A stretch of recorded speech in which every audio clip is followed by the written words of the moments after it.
Hello everyone, welcome back to your favorite channel. So students, +3 third semester VSc ethics and value रो MCQ ପାଇଁ बहुत सारा पिला request करथिले तो फाइनली हम टॉपिक गुडा को सरी आसलानी सो मुझे MCQ आपण नहीं आसबी यूनिट 4 पर्यंत आम ऑलरेडी एक्सप्लेनेशन कवर कर देचे तो से यूनिट 4 पर्यंत जहाँ भी MCQ हम आपंकर फास्ट कवर कर दूसरी भितर भितर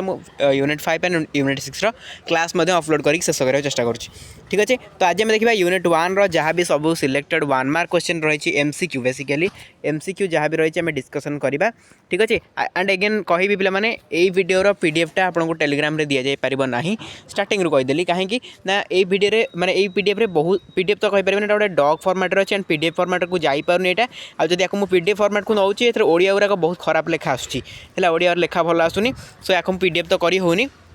से आपको कहबी कि आपड़ जब चाहूँ नोट करा तो नोट करें स्टार्टिंग रू वीडियो देखी देखा कि स्क्रीनशॉट करके रखिपारती पर नोट करने जहाँ भी करूँ बट ये PDF दे हेनी है तो स्टार्टिंग रू कहीदेली। तो स्टार्ट करवा एथर आम क्वेश्चन नहीं फास्ट 40टा मुझे क्वेश्चन आनी फास्ट 40टा क्वेश्चन दबा तापर बुक रो किसी क्वेश्चन अच्छे ताकू डिस्कसन करवा यूनिट 1 जहाँ भी सिलेक्टेड क्वेश्चन रहा टोटाल कवर हो किंतु आप यूनिट 1 जो एक्सप्लेनेशन क्लास करना देन आपको क्वेश्चन बुझे डिफिकल्ट निहाती हो पाए तेणुक एक्सप्लेनेशन क्लास जो मैंने कर इजी रहा ठीक अच्छे। चलते स्टार्ट करवा फास्ट आपंकर question what does ethics refer to माने नीतिशास्त्र क्या कहुए नीतिशास्त्र क्या कहुए आम ऑप्शन सब अच्छी जे मानव आचरण आईनगत नियम आर्थिक नीति राजनैतिक सिद्धांत तो क्या आम कहवा नीतिशास्त्र आपणकर जो रहा मानव आचरण बा ह्यूमन कंडक्ट या नीतिशास्त्र कहू कहीं ना मानव केमी आचरण देखेब तार केमितिका कंडक्ट रमितिका बिहेवियर रहा ही तो आम नीतिशास्त्र बुझाए ना तेणु यहाँ हो राइट आंसर बुझेगा। तापर नेक्स्ट क्वेश्चन कहला महात्मा गांधी नीति क्या उपरे पर्यवेसित Gandhi's ethics are based on which principle को प्रिंसिपल उपरे ऑब्वियसली गांधीजी क्या कहते हिंसा उपर कहते ना सत्याग्रह उपर कहते ना धन संचय उपर कहते ना आपंकर राजनैतिक क्षमता उपर कहते ऑब्वियसली सी कहते क्या सत्याग्रह उपर जब अहिंसा था अहिंसा में मारिपर है कि तो सत्याग्रह हो राइट आंसर। तापर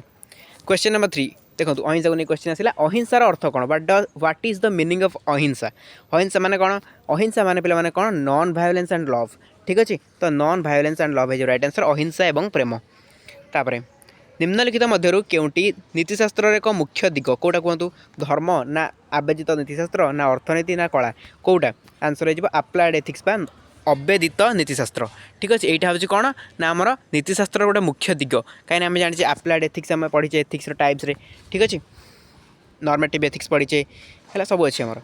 अच्छा नीतिगत निष्पत्ति नेबार केउंटी महत्वपूर्ण गुरुत्वपूर्ण कहतु नीतिगत निष्पत्ति नेबार केउंटी महत्वपूर्ण ऑब्वियसली परिस्थिति ही महत्वपूर्ण हम कहीं परिस्थिति केमिति अच्छी आम देखिकी तो निष्पत्ति नवा ना ठीक अच्छे। ये ऑप्शन बेसी मुझे पढ़ुनी डायरेक्टली क्वेश्चन आंसर डिस्कसन बेसी करी करी कहीं आमको टोटाल एथरे 40टा क्वेश्चन कवर करार अच्छी तो बुक रो क्वेश्चन कवर करार अच्छी ओके पाखापाखि 50+ आम क्वेश्चन कवर करवा तेणु बेसी लेट करके वीडियो को बेसी लेंथी मुझे कराइबिनी सो क्विकली आम डिस्कसन करवा ओके। देखो क्वेश्चन नंबर 6 कौन कहला गांधी सर्वोदयर अर्थ कौन what does Gandhi Sarvodaya mean Sarvodaya माने कौन ना समस्त उन्नति वेलफेयर ऑफ ऑल समस्त उन्नति को गांधी कहते जेटा हूँ सर्वोदय ठीक अच्छे। तापर ब्रह्मचर्य क्यों मूल्यबोध को बुझाए what value sorry which value does ब्रह्मचर्य रेफर टू को मूल्य को बुझाए ना संपूर्ण आत्मनियंत्रण कंप्लीट सेल्फ कंट्रोल जब कंप्लीट सेल्फ कंट्रोल आप रोचे आम कहीपर आप ब्रह्मचर्य पालन कर ठीक अच्छे। 8 नंबर क्वेश्चन देखा गांधी अनुजाई आत्मशासन बा स्वराज कौन गांधी अनुजाई आत्मशासन बा स्वराज कौन ओके कौन है answer according to Gandhi what is self rule और स्वराज कौन है आंसर संसार सहित आत्मनियंत्रण self restraint with moral upliftment ठीक अच्छे। तो यहाँ हूँ आपंकर कौन ना गांधी अनुजाई आत्मशासन बा स्वराज। देन नीतिमूलक संकट कौन नीतिमूलक संकट क्या कहुए ना दुईटी नीतिगत विकल्प मध्य बाछा को आम कही था नीतिमूलक संकल्प ठीक अच्छे दुईटा नीतिगत जिनस थी आम ता बाछा। तापर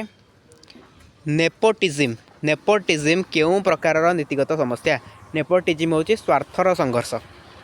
देन नेक्स्ट क्वेश्चन कहला नीतिशास्त्र मौलिक भाव में कहार निर्णय सहित जड़ित कहार निर्णय सहित नीतिशास्त्र जड़ित आंसर हो कौन आचरण में ठीक एवं भूल आप ऑप्शन देखिए जाणीदेवे ऑटोमेटिकली चार्टा ऑप्शन थे आप कॉन्सेप्ट क्लियर थे जाणीदेवे मुझे पे घोषा जिन ये नुह आप घोष दे पड़े कहे हाँ मुझे जो एथिक्स एंड वैल्यू बढ़िया मार्क रखिदेवी बिल्कुल पॉसिबल नुह बिल्कुल नुह है कहीं जिते आप बुझी थे कॉन्सेप्ट से क्लास मुझे करूँ कॉन्सेप्ट क्लास मुझे करे पिला कि बुझंती कॉन्सेप्ट क्लास करते भावती खाली क्वेश्चन प्रैक्टिस कले हो ये पे जो आमर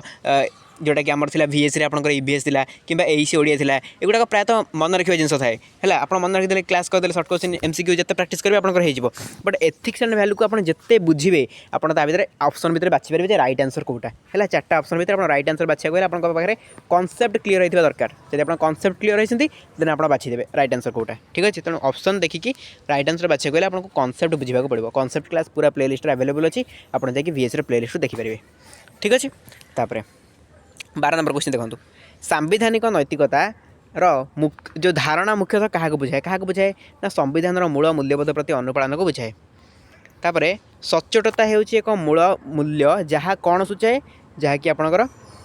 कथा एवं कार्य मध्य सामंजस्य को सूचाए आप केते कथा ठीक रे कहउछंती आ कार्य केते ठीक रे करछन सेटा होची आपणकर सच्चोटता बुझेला ओके महात्मा गांधी सत्याग्रह दर्शन अर्थ कौन सत्याग्रह दर्शन माने कौन थी महात्मा गांधी आंसर कौन हो हिंसात्मक प्रतिरोध ना निष्क्रिय प्रतिरोध ना सत्य उपर आधारित अहिंसात्मक प्रतिरोध ना राजनैतिक लबिंग तो ऑब्वियसली आंसर हो कौन येस ऑप्शन सी हो राइट आंसर सत्य उपर आधारित हिंसात्मक प्रतिरोध ठीक अच्छे ऑप्शन देखु देखु आप जानदेवे कि नहीं गांधींकर केउ नीति धनी लोक मैंने साधारण संपत्तिर परिचालक भाव में कार्य करने उचित बोली गुरुत्व दी जाए कौ नीति यहाँ से ट्रस्टीशिप नीति है ट्रस्टीशिप नीति देन 16 नंबर क्वेश्चन प्रशासन रे आवेगिक बुद्धिमत्ता केउथिरे साहाय्य करे कौथिरे साहाय्य करिवो निजर अन्य मानकर भावना को परिचालना करिबारे साहाय्य करिवो देन निम्नलिखित मध्यरु केउटी नैतिक मानव कार्यर एक मुख्य निर्णायक अटे यहाँ हूँ आप कार्यर उद्देश्य कॉन्सेप्ट जो मैंने क्लियर ना हार्ड लगे पे है भलसे कॉन्सेप्ट क्लियर है बुझीपारे सब जिन गुड़ाक देन 18 नंबर क्वेश्चन गांधीवादी चिंताधारा रे अहिंसा शब्दटी क्या प्रतिनिधित्व करे क्या प्रतिनिधित्व करे अहिंसा शब्दटी जीवजंतु को आघात न देवा गांधी सब चाहते जीवजंतु को आघात न दि जाऊ ठीक अच्छे तो सहीटा ही से बेसिकली फोकस करुले 19 नंबर लोकसभा नेपोटिज्म केउ नैतिक समस्या सहित जड़ित लोकसभा नेपोटिज्म कौ नैतिक समस्या सहित जड़ित आंसर हो निरपेक्षता एवं स्वार्थर संघर्ष सहित जड़ित तापर लक्ष्य साधन को यथार्थ प्रमाणित करे यही उक्ति केउ नैतिक सिद्धांत सहित जड़ित क्या सहित जड़ित परिणामवाद सहित जड़ित तापर नेक्स्ट क्वेश्चन 21 नंबर लोक मैंने कौन ठीक कि भूल बोली विश्वास करती ताहा सहित जड़ित नैतिक दिग कौन पूरा सिंपल क्वेश्चन कौटा ठीक कौटा भूल विचार करते लोक मैंने तो कौटा नैतिक दिग हम ऑब्वियसली आपंकर वर्णनात्मक नीतिशास्त्र डेस्क्रिप्टिव एथिक्स ठीक अच्छे तापर नेक्स्ट क्वेश्चन कहला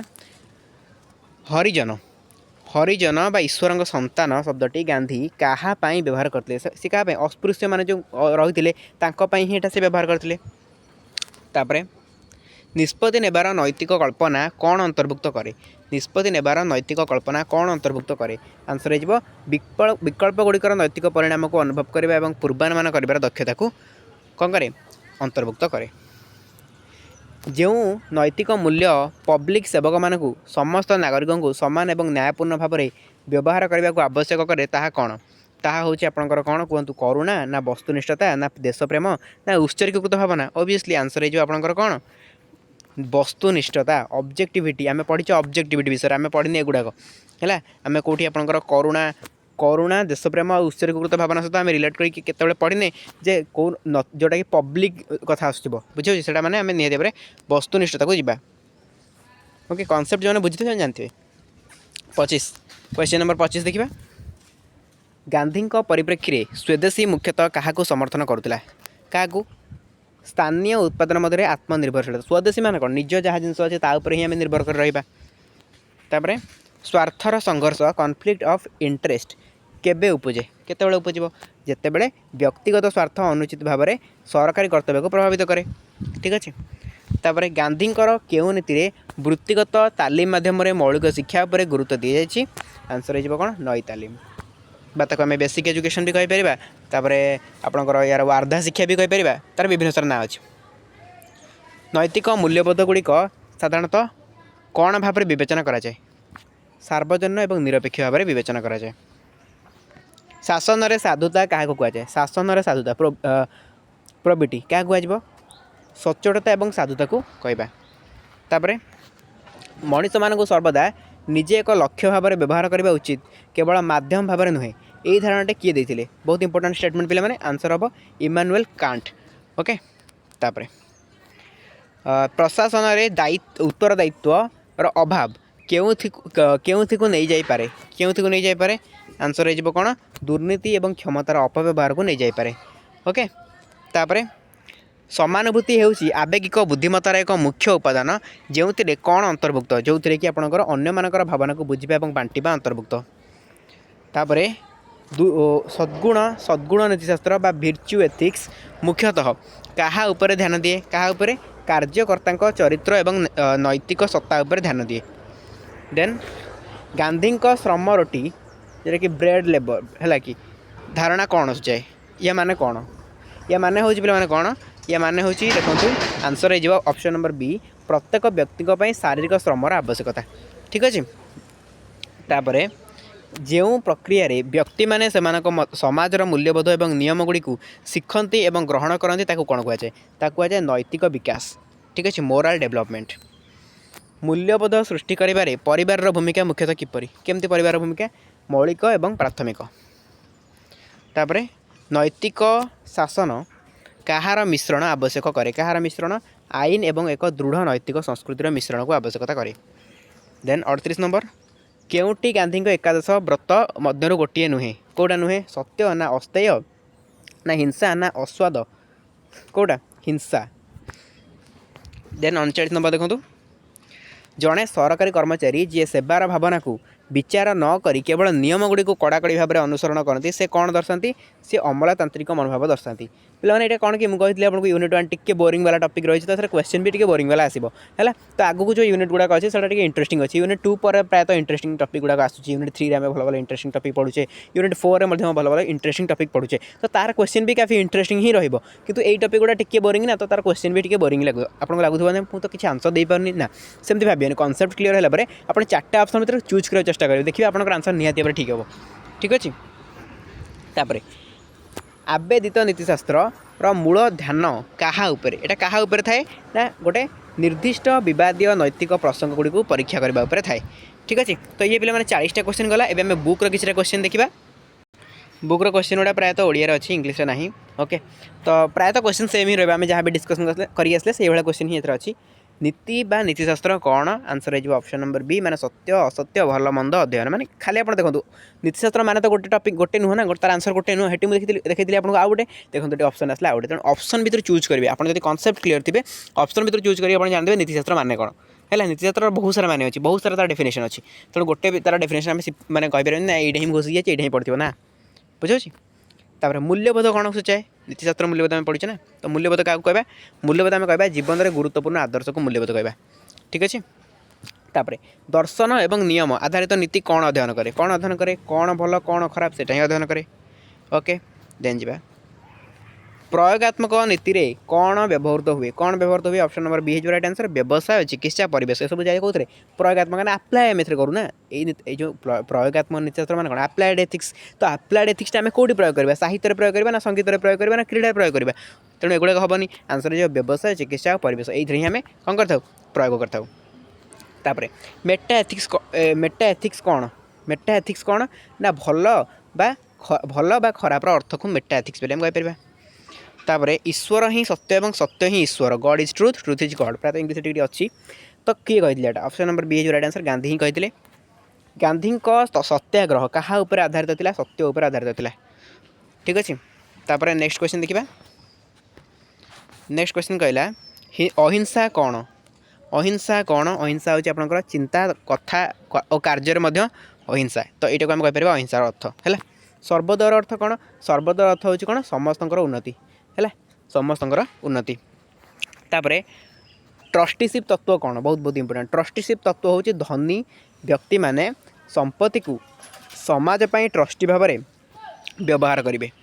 तापर गांधीवादी नीति कहार समन्वय शाश्वत और प्रयोगधर्मी जीवन समन्वय साधारण जीवन और उच्च चिंतन है कि क्या सहित संबंधित यहाँ आपणकर गांधी सहित संबंधित सर्वधर्म समभाव कौन को सूचाए क्या सूचाए समस्त धर्म प्रति सम्मान सम्मान को सूचाए।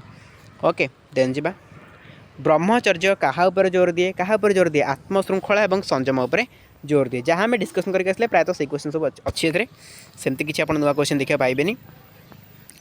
अधिकारहीनता संपर्कित गांधीवादी धारणक्ष कौन सूचित करे आंसर है आप ऑप्शन नंबर बी आवश्यकता पूरण पर्यंत सूचित करे। नीतिशास्त्र और मूल्यबोध मध्य संपर्क कौन मूल्यबोध नीति को जीवन में प्रयोग करे। तापरे गांधीवादी नीति क्या द्वारा प्रभावित क्या द्वारा भगवद गीता जैन धर्म ख्रीष्ट धर्म द्वारा प्रभावित